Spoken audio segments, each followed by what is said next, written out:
Good afternoon students. आज हम well hydraulics का 5वां क्वेश्चन सॉल्व करने वाले हैं। मैं आपको क्वेश्चन पढ़ के समझा देती हूँ।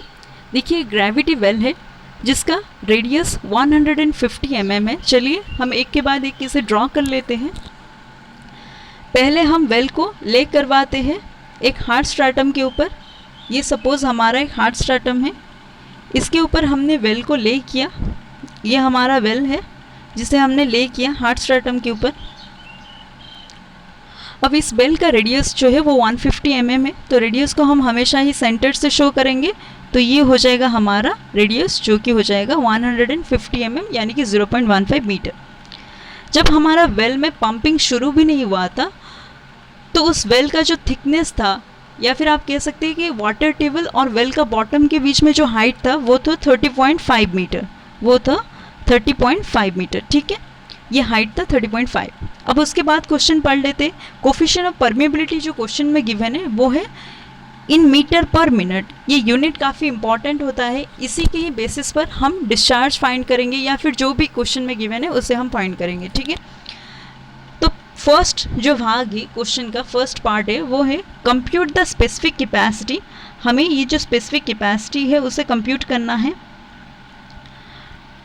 Of the well. तो स्पेसिफिक कैपेसिटी क्या होता है? स्पेसिफिक कैपेसिटी जो होता है वो होता है वेल का yield per unit draw down. अब वेल का यील्ड का मतलब क्या होता है? इसमें हमारा दो कॉन्सेप्ट आएगा। पहले देखिए, इस क्वेश्चन में ही एक लाइन गिवन है, मैं आपको पढ़ देती हूँ। If the radius of influence, अगर आप यहाँ पे देख सकते हैं, if the radius of influence is 20 times the yield. इसका मतलब क्या है? आर जो है, ये जो हमारा आर है, ये हो जाएगा हमारा 20 टाइम्स ऑफ वेल का यील्ड। 1 मीटर का ड्रॉ डाउन है, क्योंकि मैंने जैसा आपको कहा कि स्पेसिफिक कैपेसिटी का मतलब होता है well yield per unit draw down. अगर 1 मीटर का ड्रॉ डाउन वेल में हुआ होगा तो इसका मतलब हमें यील्ड कितना मिला होगा उसी 1 मीटर में। तो रेडियस ऑफ इन्फ्लुएंस कितना हो जाएगा? 20 × 1, ये हो जाएगा 20 मीटर।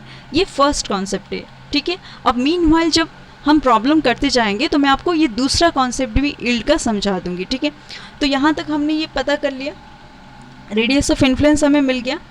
अब हम स्पेसिफिक कैपेसिटी फाइंड करेंगे। इसके लिए हमें पहले चाहिए स्पेसिफिक कैपेसिटी के लिए कि ये वेल कन्फाइंड है या फिर अनकन्फाइंड है। जैसे कि हम यहाँ पर वाटर टेबल को देख सकते हैं, तो यहाँ से हमें पता चल रहा है कि ये वेल जो है ये अनकन्फाइंड एक्वीफर है। अनकन्फाइंड एक्वीफर में इक्वेशन यूज़ होता है थेम्स का। थेम्स इक्वेशन यूज़ होता है जिसमें कि Q यानी कि हमारा जो स्पेसिफिक कैपेसिटी होता है वो होता है पाई के इंटू, हम हाइट को माइनस करते हैं, capital H² minus HW² divided by 2.303 log of R divided by RW। ये हमारा फॉर्मूला होता है अनकन्फाइंड एक्वीफर में। चलिए इसी फॉर्मूला को यूज़ करेंगे। इस फॉर्मूला में हमें तो H बता है कि इनिशियली हाइट जो था हमारा 30.5 था। अब HW हम फाइंड करेंगे इसी फिगर से ही। फिगर देख लेते हैं, हम यहाँ पर है तो हम फिगर देख ही लेते। देखिए,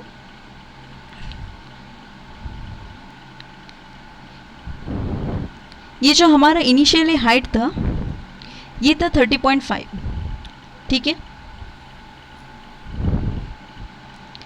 ये था 30.5।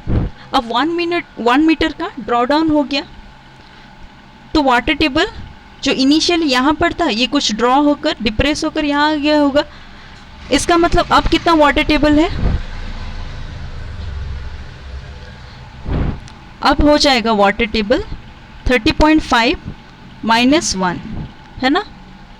H माइनस 1 हो जाएगा तो HW आ जाएगा 29.5 मीटर। तो ये सारा जो डेटा है हम इसमें पुट कर देंगे और हम स्पेसिफिक कैपेसिटी फाइंड कर लेंगे। चलिए,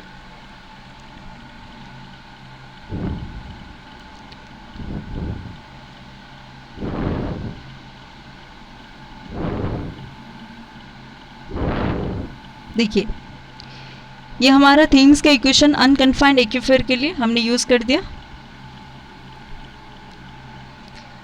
पाई की जगह पर पाई लिख दिया हमने। उसके बाद के का वैल्यू जो गिवन था क्वेश्चन में, H 30.5 था, HW जो है 29.5 था। आर रेडियस ऑफ इन्फ्लुएंस 20 था और रेडियस ऑफ वेल 0.15 था। यहाँ से जो क्यू आएगा वो क्यूबिक मीटर पर मिनट में आएगा।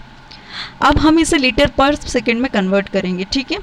तो इसे लीटर पर सेकेंड में कन्वर्ट करने के लिए हम क्या करेंगे, क्यूबिक मीटर को लीटर में कन्वर्ट करने के लिए 10⁻³ का मल्टीप्लाई करेंगे और 1 मिनट में तो 60 सेकेंड होता है, तो ये हमारा जो आंसर है वो लीटर पर सेकेंड में आ जाएगा, ठीक है। चलिए, डिस्चार्ज जो है या फिर आप ये कह सकते हैं कि क्यू जो है वो 2 लीटर पर सेकेंड आ गया। अब हमें पूछा है स्पेसिफिक कैपेसिटी, तो स्पेसिफिक कैपेसिटी जो होता है वो होता है डिस्चार्ज पर यूनिट ड्रॉडाउन या फिर well yield per unit drawdown. इससे पहले जो हमने रेडियस ऑफ इन्फ्लुएंस के केस में वेल इल्ड का जो यूज़ किया था 20 टाइम्स ऑफ वेल इल्ड, वो इल्ड कौन सा था, जितना ड्रॉडाउन हुआ था 1 मीटर का। लेकिन इस केस में जो हम यूज़ कर रहे हैं इल्ड को, वो यूज़ कर रहे हैं क्यू के हिसाब से। क्यू हमारा 2 है, इसलिए हमने यहाँ पर इल्ड को 2 लिखा है, ठीक है। अब आप ये दो कॉन्सेप्ट समझिए, जब आप रेडियस ऑफ इन्फ्लुएंस के केस में इल्ड को यूज़ कर रहे होंगे तो वो कौन सा इल्ड होगा, और जब आप स्पेसिफिक कैपेसिटी फाइंड कर रहे हैं और उसमें आप इल्ड को यूज़ कर रहे हैं वो इल्ड कौन सा होगा, ठीक है। बस ये तो कॉन्सेप्ट जो है इसमें काफ़ी इंपॉर्टेंट था। तो चलिए, हमने स्पेसिफिक कैपेसिटी ये फाइंड कर दिया 2 लीटर पर सेकेंड। उसके बाद चलते हैं फॉर मैक्सिमम डिस्चार्ज। क्वेश्चन में जो दूसरा भाग था उसमें हमें ये पूछा गया था कि डिस्चार्ज हमारा मैक्सिमम कब होगा, कब मैक्सिमम होगा, जब जो 30.5 मीटर का वाटर है उस पूरे ही वाटर को हम वेल से निकाल कर ले आएंगे तो हमारे पास मैक्सिमम डिस्चार्ज होगा। तो चलिए, जब हम उसको पूरा निकाल लेंगे तो HW क्या हो जाएगा, 0 हो जाएगा, क्योंकि वाटर टेबल तो पूरा कोइंसाइड कर जाएगा बॉटम के साथ, ठीक है। अब उसी इक्वेशन में ही इस HW को हम 0 पुट कर देंगे तो हमारा मैक्सिमम डिस्चार्ज आ जाएगा, ठीक है।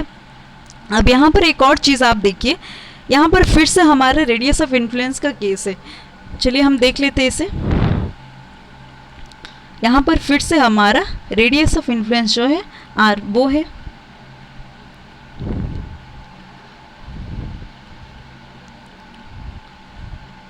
तो ये जो रेडियस ऑफ इन्फ्लुएंस होगा ये क्या हो जाएगा, 20 times of well yield. Well yield यहाँ पर कितना होगा, जितना वेल में ड्रॉ डाउन हुआ है, कितना हुआ है 30.5, तो 20 × 30.5, ठीक है। और ये हो जाएगा 610। मैंने यहाँ पर इसे पुट कर दिया है, आप देख सकते हैं। जब हम इसे सॉल्व करेंगे तो ये मीटर क्यूब पर मिनट में आएगा 1.1।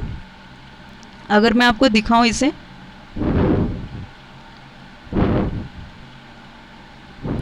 ये देखिए, ये हो जाएगा हमारा क्यूबिक मीटर पर मिनट में आंसर आएगा। इसे हम फिर से लीटर पर सेकेंड में कन्वर्ट कर देंगे तो आंसर ये आपका आ जाएगा, ठीक है।